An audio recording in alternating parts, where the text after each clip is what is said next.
right, great. So welcome to using a financial analysis framework to build business trust and drive innovation.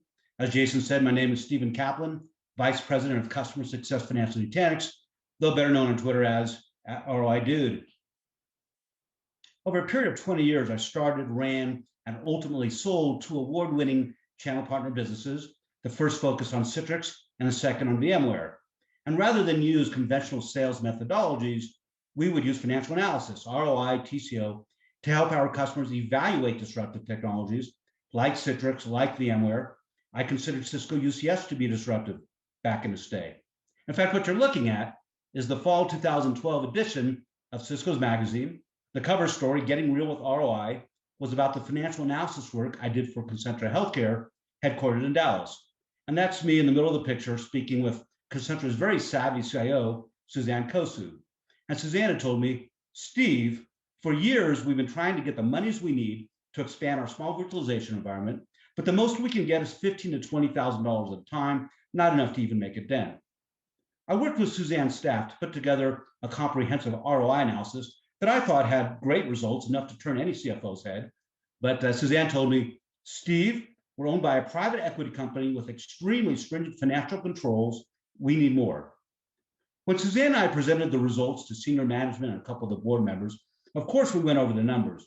But per Suzanne's guidance, what we emphasized was that Concentra, this big, large national healthcare company, was running on one backup generator. And the air conditioning was a total mess. It needed $1 million overhaul. And this was in the spring. With the hot Dallas summer months approaching and ever-increasing demand for more servers, there was a reasonable probability of downtime, maybe even prolonged downtime, which would have, of course, been devastating for the business. And Suzanne were here, I think she'd tell you something like, that was an amazing meeting. After years of struggling to get monies in drips and drabs, we essentially got buy-off on the spot for the millions of dollars we needed to virtualize our entire data center. Well, after selling my second channel partner biz, I moved up to Lake Tahoe, where I envisioned this nice, cushy consulting career. Shortly after moving up, I get a call from a friend of VMware VCDX. Hey, Steve, I joined this hot startup in the infrastructure space. I think you'd be a good fit. Come interview. Now, I wasn't looking to go back to work for anybody. I just moved up to Lake Tahoe, but I met with the startup and I was extremely impressed with the people. And I was blown away when they showed me their technology. What they had done is taken the same type of web scale infrastructure pioneered by Google in the cloud provider space and subsequently used by all the cloud providers. And they brought it to the enterprise, allowing organizations to jettison their SANs and instead run all their applications on a distributed file system that aggregated the local storage, the disk and the flash across the commodity servers.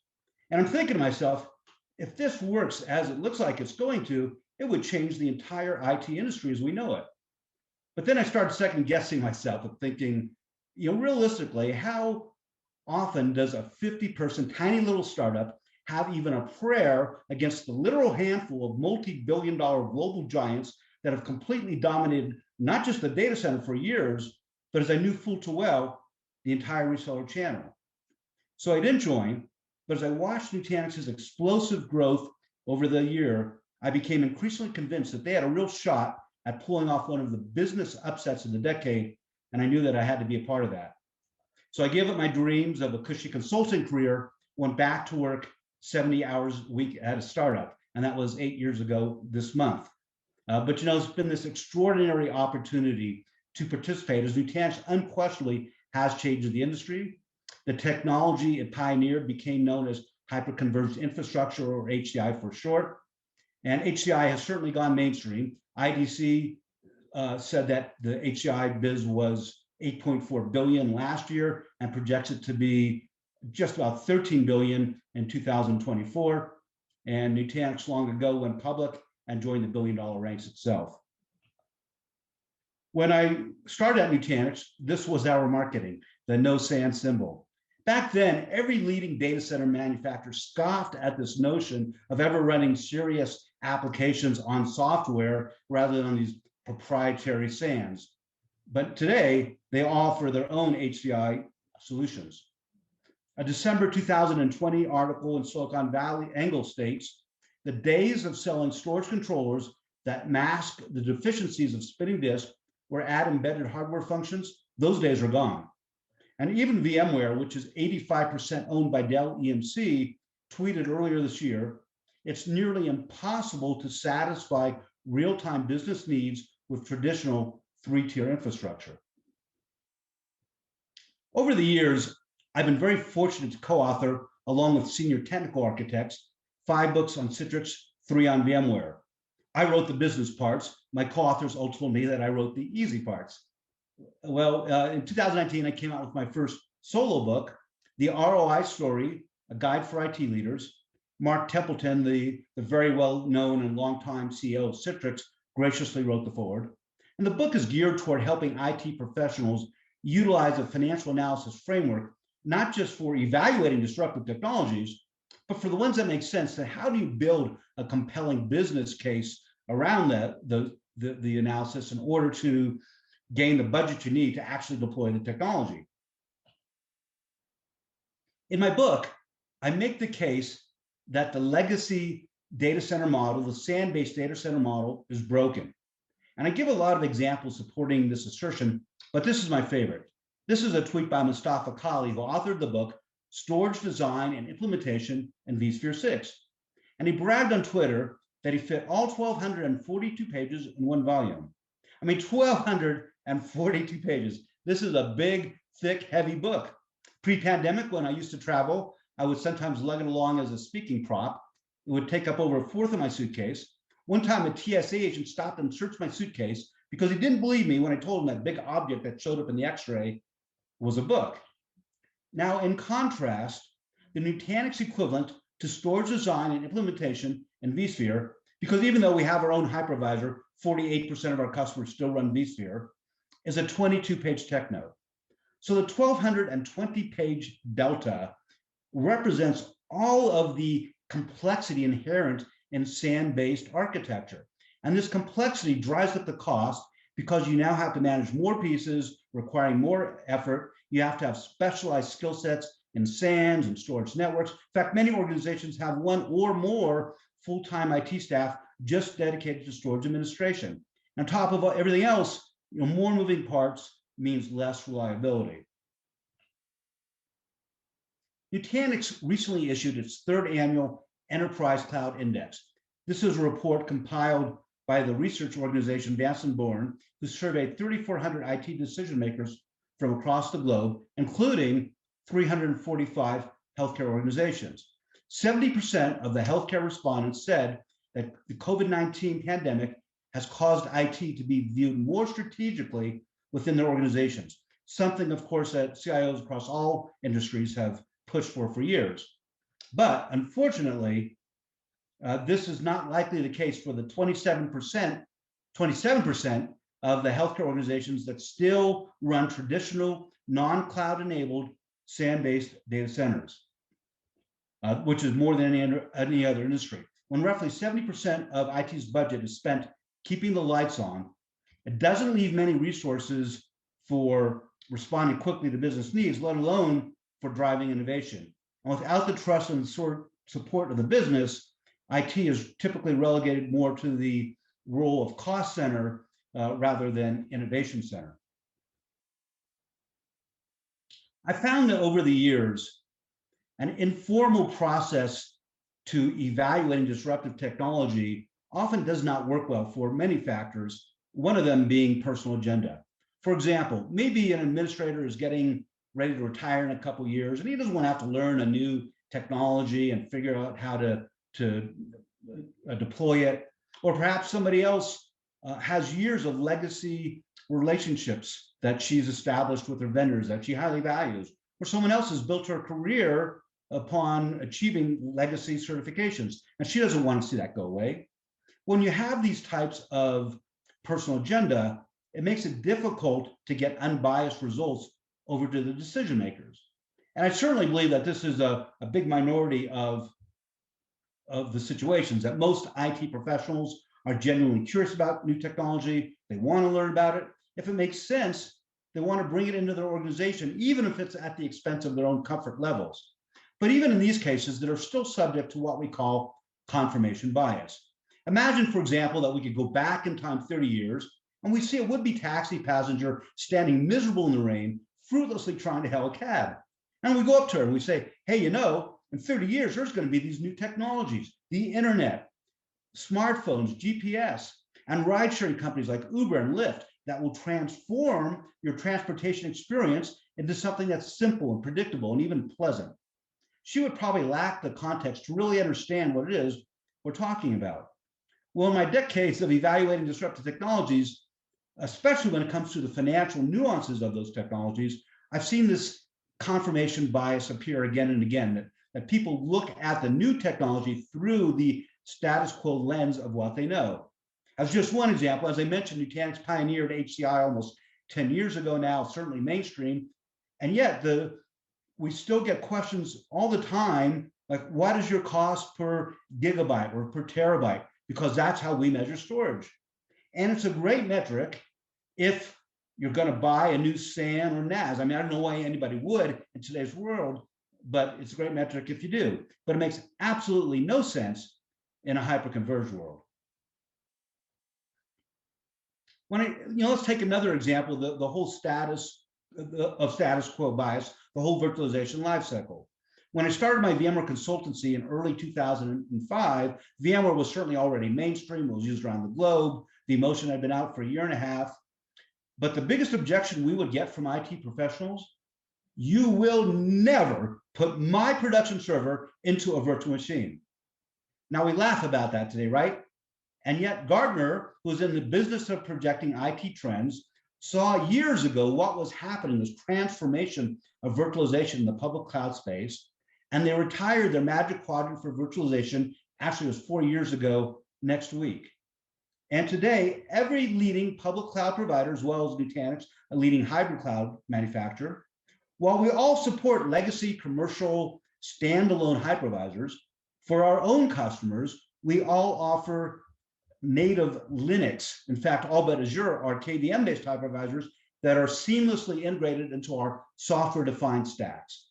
And they're so much simpler. There's no separate management tier that you have to buy and set up and configure and figure out how to scale and how to make redundant, and in some cases, how to secure. There's no certifications required, at least certainly not anywhere near the scale of legacy hypervisors. They're resilient, they're scalable, they're just there, they're basically invisible to the customers. And so doing a rigorous financial analysis process helps shed a spotlight on these types of status quo bias, on confirmation bias, so that the decision makers can make the best choice for their organization, whatever that happens to be. The Cloud Index report I mentioned a few slides ago showed that many healthcare organizations still have SAN-based environment. Many also still run a surprising number of physical servers that many times these are servers that are more difficult to virtualize, like databases. But Nutanix makes virtualizing all the physical servers just so easy. There's no SAN you have to buy or storage network you have to purchase and set up. There's no storage administrators required. There's no virtualization software or virtualization administrators. You just P2V and go. And you're looking at a TCO analysis we did for one of our large healthcare customers. They were running 107 old SQL servers in a really old data center. In fact, they said that sometimes servers would spontaneously burst into flames. So I guess when IT said that they were putting out fires, it was literal. But as you can see from the analysis, even without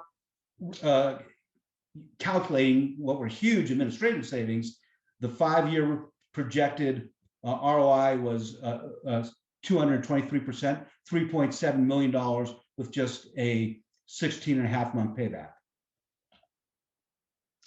Nutanix enables healthcare organizations to simplify operations and to focus on delivering better patient outcomes and clinician productivity.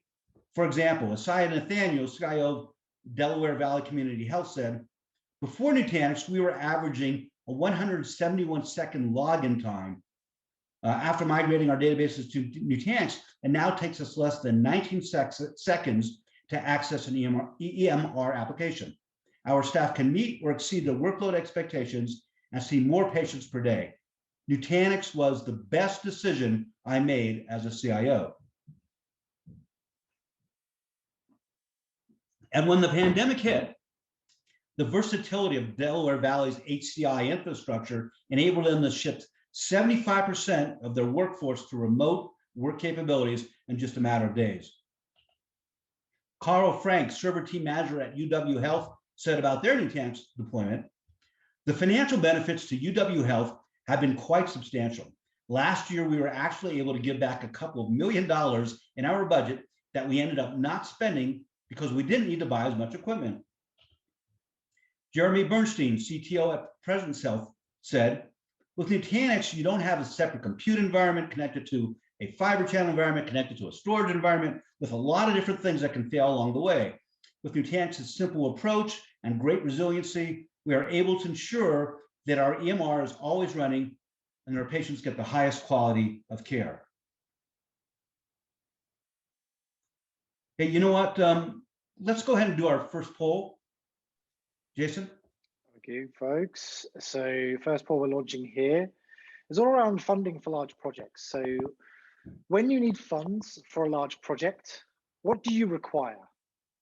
So multiple choice answer, please participate. Nothing, my request is good enough. 2, a detailed internal ROI or TCO analysis. 3, an external or externally vetted financial analysis. Or 4, finance never approves our IT projects. We'll let this run for another 10 seconds or so, folks, just to allow as many people to participate as possible. Definitely one result coming up more than the rest. We'll give it another 5, 4, 3, 2, 1. Okay, share the results here. There you go, Steve. I like 7% never approves our IT projects. So great. Most do want a detailed ROI TCO analysis. Keeps my team employed. Tom Lockhart, IT manager at Hastings Prince Edward Public Health, summed up the biggest problem of legacy IT infrastructure. Spending time managing the infrastructure is time you could be spending serving the business. With Nutanix, instead of worrying about our infrastructure, I can focus on the workloads running on top of it and how I can best add value to our organization. Mike Chen, CIO of Coastal Medical, said, managing the 3-tier environment was extremely labor intensive. The Nutanix solution is simply amazing. By reducing the administrative load, Nutanix is enabling our IT team to focus on the more strategic business and technology opportunities. And by the way, these are all success stories you can find on our website. And as Jason said, please enter your questions in the Q&A. David Lair, CIO at Arundel Medical Center, said, we have a regular ETL window for our analytics application. The Nutanix system has performed 5 times faster. So public cloud. Obviously, public cloud has huge momentum out there. AWS alone is on a $50 billion run rate. Well, you combine this momentum with the deep frustration of legacy IT infrastructure, the complexity, the inflexibility, and the high cost, and you get this pressure for organizations of all sizes to lift and shift to public cloud. During my frequent conversations with organizations across the globe, I'll often hear, many times proudly, we have a cloud-first policy. Well, as an analyst, I like to take a step back and examine people's strategic decisions. So my response to everyone making this leap is simply, why? What sort of research and analysis went into making this choice? And I hear, responses ranging from the CIO told us to do it, to the board thinks it'd be a good idea, to my personal favorite, we want to save money. But rarely are these reasonings backed by critical thinking or the best cloud smart decision for the business. And it turns out that public cloud is expensive, at least for predictable workloads, which just so happen to make up the majority of workloads for most organizations. It's really a question of kind of rent versus buy. For example, if you're going to use a car just a few weeks out of the year, it would be pretty silly to buy that car, way more cost efficient to rent it. However, if you're going to use the car all the time, then it makes it way more efficient to buy the car instead of to rent it. The exact same thing is true of public cloud. If you have an elastic workload, a burstable workload, put it in public cloud, much more economical. But if you're going to use that workload all the time, if it's predictable, then it's going to be much more cost effective to run on premises on a software-defined HCI solution like Nutanix. The Flexera 2020 cloud report says that 82% of organizations struggle with managing cloud spend, and that the average ones are over budget by 23%, or they're over average budget by 23%. And this is also supported by the November 2020 McKinsey report that says 80% of enterprises consider managing cloud spend a challenge. The IDG State of IT Modernization 2020 report that you're looking at says that 7 in 10 organizations have experienced higher than expected cloud costs. And in addition to the high cloud cost of running predictable workloads and managing cloud spend, there are a lot of other challenges as well. Performance, you're sharing your infrastructure with other organizations. There's noisy neighbor issues. All the major cloud providers have had outages, very expensive to have to cross regions to help avoid that. Security is a huge one. The Enterprise Cloud Index report says that 93% of healthcare respondents indicated that a hybrid cloud or even an on-premises environment is more secure than public cloud native. Public cloud is very complex with different tool sets you have to learn, and policies and invoices that can run for dozens of pages. What happens if your public cloud provider raises their prices or competes with you or misses their SLAs? You're writing to their APIs, you're using their tool sets, very difficult, expensive, time consuming to switch to another provider. Even mundane concerns like accounting. As of January 2019, you can no longer capitalize your public cloud contract costs. They have to be expensed, something your CFO may not look kindly upon. And many organizations, dramatically underestimate the cost of migration while overestimating the practicality of trying to migrate all workloads to public cloud. And even if it is possible, as strategic CIO advisor Tim Crawford said, that until that last workload leaves your on-premises data center, you're paying for both your on-prem environment and the high cost, the high rent public cloud environment, and the staff to manage both. And as a result of the high cost and other challenges of public cloud, IDC and other organizations claim that there's a high repatriation rate back on-prem. I recently did a podcast with Simon Taylor, CEO backup vendor Haiku, and he told me that 40% of our data migration as a service offering is used by customers to move data from public cloud back to on-prem. Let's go to the next polling question.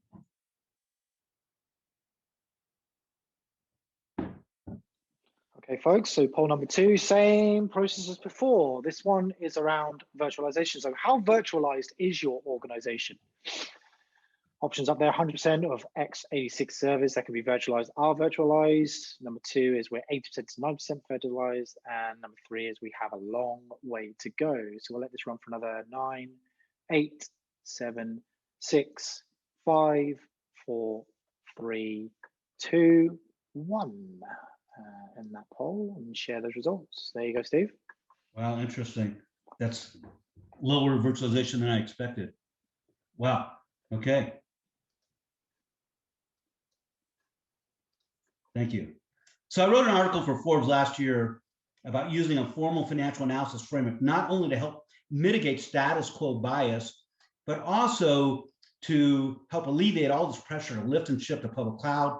Instead, the analysis can gather the data needed to start designing an optimal cloud smart strategy, determining the best cloud for your workloads, whether that's on-premises, private, public, or multiple clouds. And just trying to advance my screen. There we go. The Enterprise Cloud Index found that 95% of healthcare respondents said that hybrid cloud was their ideal choice. And HCI is the preferred infrastructure for hybrid cloud, with 64% saying they've either fully deployed HCI or are in the process of doing so. Nutanix has a broad hybrid cloud approach, but its foundational offering is called Nutanix Clusters, which is Nutanix's HCI OS ported to public cloud running in bare metal. And organizations are able to quickly migrate to public cloud without having to hire additional staff or retrain existing ones. They can use the same operating model, the same IT governance across both environments, the same tool sets. They can use the same Nutanix licensing. They can use their same AWS and Azure credits. And it also helps mitigate security, which 49% of healthcare organizations cite as a specific challenge of maintaining a hybrid cloud environment, more than any other factor. You know, you don't have to worry about changing things on one side and then making sure they're changed on the other side manually. That can cause problems. I mean, the whole AWS 100 million record breach stemmed from a misconfigured server. And Clusters provides cloud mobility. Move your workloads between clouds, move them back on-prem.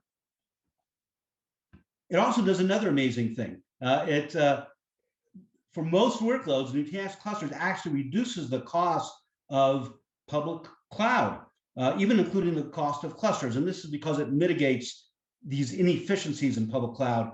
I don't have time to go into them, but Tim McCallum was on the call, and I wrote a white paper about this. Very happy to send it to you.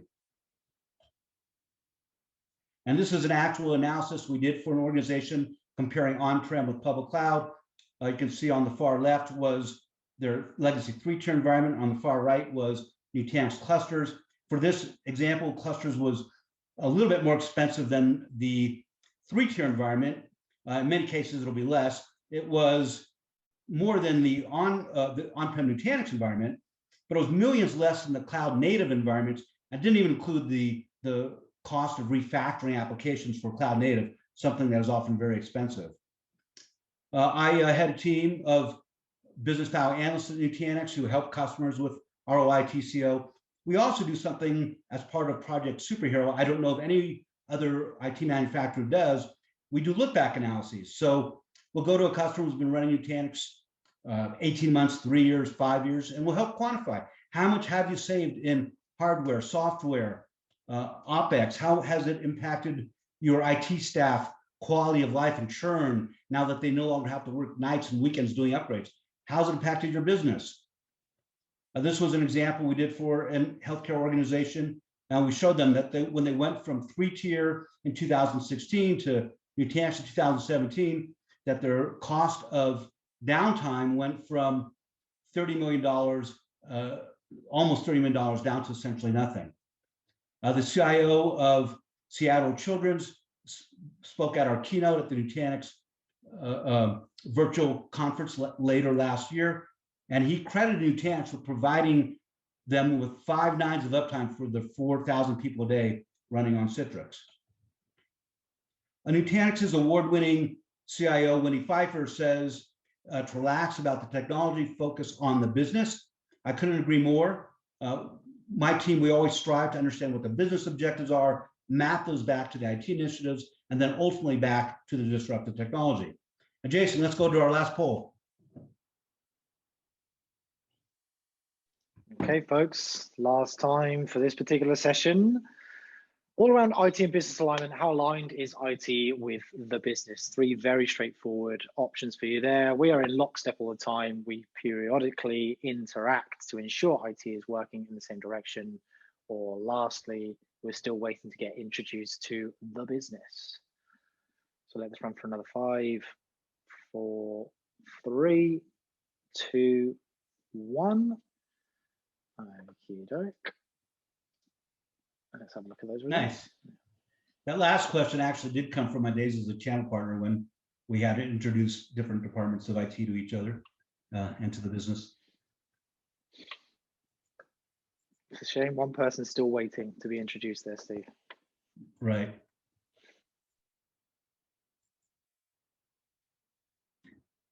So, as was the case with Concentra Healthcare that I spoke about at the beginning of the presentation, even compelling numbers may not be enough to galvanize the IT decision makers to move away from the comfort of their status quo, or alternatively to resist the pressure to lift and shift to public cloud. And over the years, I found it very helpful to identify how disruptive technology helps solve a business need or fulfill an opportunity, then wrap that narrative around the numbers. For example, this is an ROI analysis we did for a Midwest healthcare provider last year. And in their case, only 1,100 concurrent users, but growing very fast. So in the analysis, as is most cases with VDI, showed $2.4 million savings over 5 years, a 10-month payback. Not bad. Very common with VDI and Nutanix. But the big thing was that the average physician that we zeroed in on was able to save enough time per day to see one extra patient. And you take that revenue per patient, multiply it by the number of physicians, by the number of days over 5 years, and it came to $120 million on top of the 2.4 million in infrastructure savings. So telling the business story can be very impactful. And with that, let's go ahead and open things up for questions. Fantastic. Well, let me come and join in. Let me just, hello, I'm not away anymore. I am back. Okay, so let's rattle through. There are quite a few questions coming in. So fantastic comments going on in the chat, and we'll tackle some of those in a sec. But going to the Q&A first and foremost. First question from Gabriel is, how about cost per transactions? This is as you were just going through one of your slides there. Just keen to understand a little bit more about cost per transaction, Steve.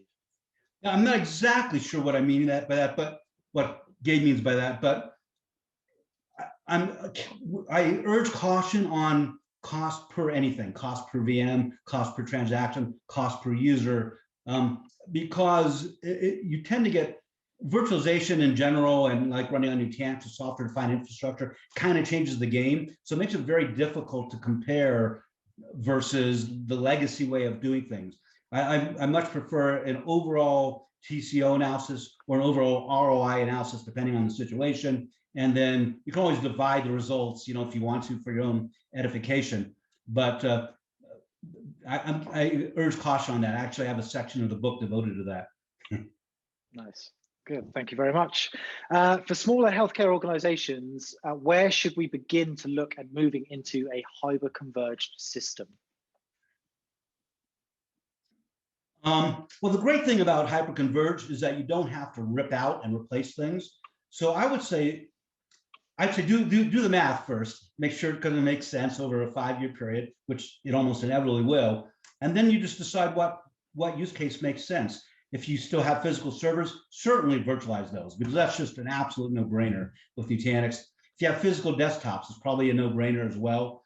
And then you can look for other workloads as well that very easy to do. Maybe you have old servers that need to be upgraded, or an old SAN, or a new branch you want to open. Look at the particular use case, and my team is very happy to assist with that. Great, thank you. Another question here: how is HIPAA compliance managed within the cloud? There are regulations in some countries that import data to move out of the country borders, or impede data, sorry, to move out of the country borders. So again, how is HIPAA compliance managed within the cloud? Well, there's actually lots of different factors like that having to do with compliancy that may limit which public clouds you can be in, if at all. And it's, so it depends on the specific situation. And it may be that you cannot use public cloud for certain workloads, certain data that you want to store there. I mean, I think HIPAA is pretty good with it in most cases, but you kind of have to look on a case-by-case, geography-by-geography basis and see where it makes sense.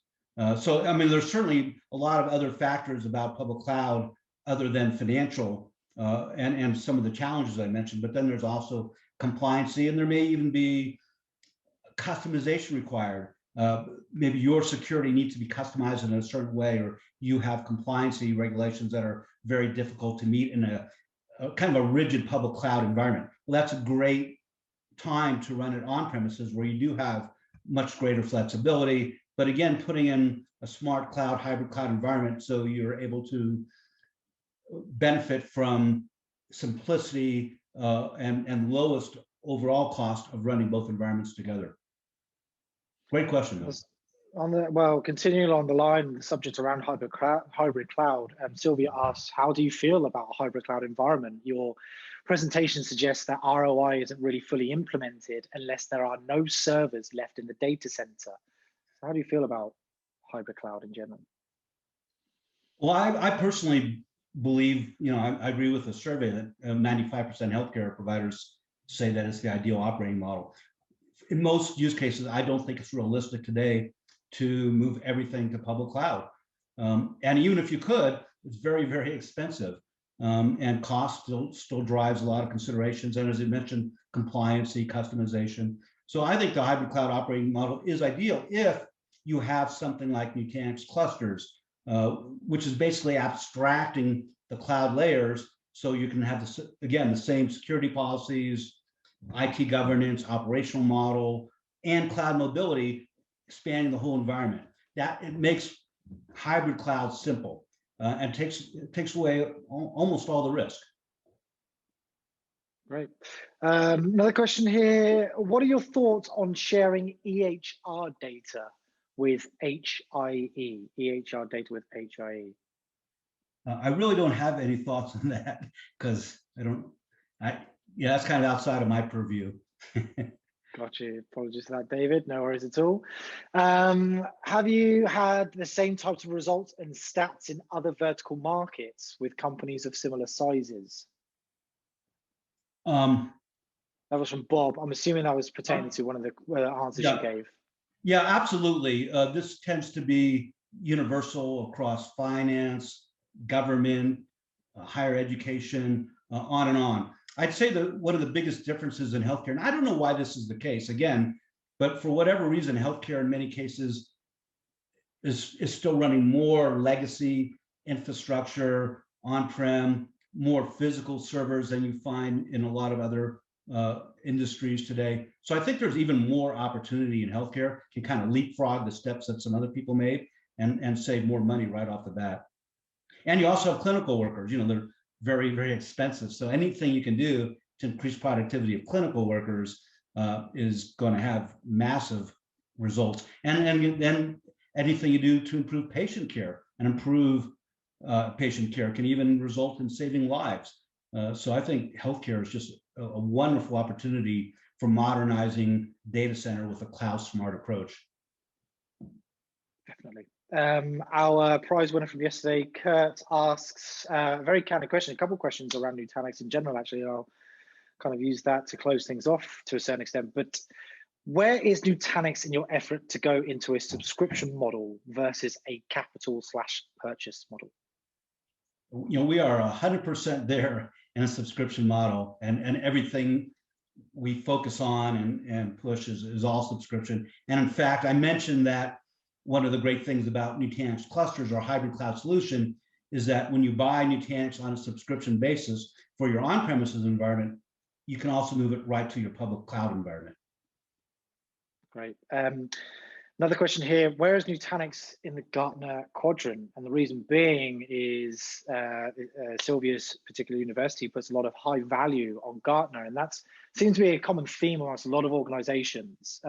She also mentions not necessarily always warranted, but so where does Nutanix feature in Gartner's quadrants? Well, Nutanix and VMware together dominate, the leaders quadrant as well as the market share. And we're by far positioned. Nutanix is positioned as the highest ability to execute. VMware is slightly a little bit more visionary. I would say overall Nutanix leads.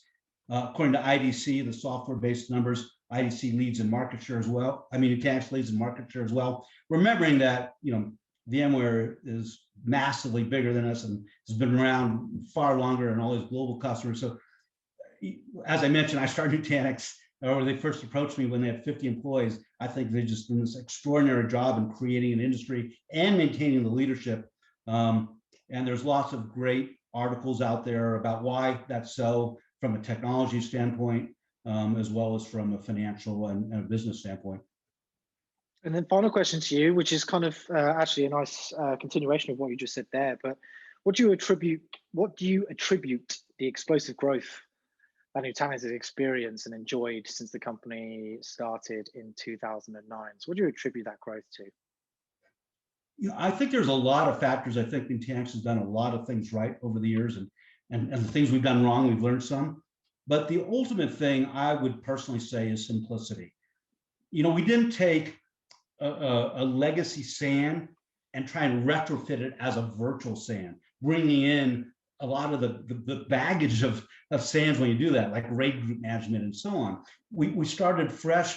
The Google architecture that I mentioned, the web scale architecture, was actually the lead Google scientist who developed that, who was one of the three co-founders of Nutanix. So bringing this whole other model, this whole other approach to storage that's completely software-based And it's just so simple. And during my 8 years in Nutanix, that's what I've heard again and again from customers, is they just love the simplicity. They love how well it works. And I think that's the biggest reason for the growth. Again, Nutanix, every single sale we get, we've had to take from somebody. We don't have this massive 800,000 customer base that we just put HCI, put Nutanix to. We have every sale we're taking from a giant somewhere. And yet Nutanix was able to grow because of, I believe, making a simpler environment for customers and saving the money, and scalability and all the others are great as well. But I put simplicity as number one. Brilliant. Well, that's a fantastic way to end off that first session. So before I just give a few closing remarks and obviously just make people aware of what's coming next, any closing thoughts or comments from yourself there, Steve? Yeah, I'd like to just say that, I do believe that IT is ideally positioned because of its command of technology, because of its immersion in every department throughout the organization, that IT should drive and coordinate innovation across the organization. And they should be an innovation center, not a order taker. And the best way to accomplish this is to build trust with the business. Without the trust, without the funding, they're going to still be relegated to order taker. And the best way to accomplish that is with a cloud smart approach. And my final words would be, don't forget, do the math and tell a story. Thank you. Excellent. Well, thank you very much. Well, I'm sure the audience will be joining me wherever they are in a virtual round of applause for Steve. So thank you very much